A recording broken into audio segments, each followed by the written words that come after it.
Hey guys, good morning and welcome back to my another mini vlog. সকালবেলা ঘুম থেকে উঠে দেখি আকাশে তখনও মেঘের ঘনঘটা, আর যত দূর অবধি চোখ যাচ্ছে দেখছি কলকাতা শহর পুরো ভিজে রয়েছে জলে, মানে রাত্রিরে বৃষ্টি হয়েছে। আর এখন সকালে এত সুন্দর মৃদু একটা হাওয়া দিচ্ছে যে বিছানা ছেড়ে উঠতেই ইচ্ছে করছে না। তো যাই হোক, উঠতে তো হবেই। তো সকালবেলা উঠে মর্নিং রুটিন কমপ্লিট করে এখন বানিয়ে নিচ্ছি ব্রেকফাস্ট।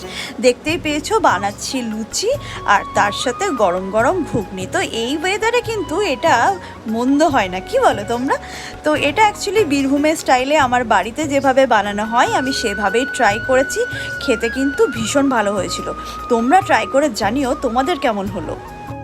আর তোমরা কে কোত্থেকে এখন আমার ভিডিও দেখছো প্লিজ কমেন্টে জানিও। আর ভালো লাগলে চ্যানেলটাকে একটা সাবস্ক্রাইব করে দিও। ইভিনিংয়ে মুভি দেখে বৃষ্টি উপভোগ করতে করতে দিনটাকে শেষ করলাম।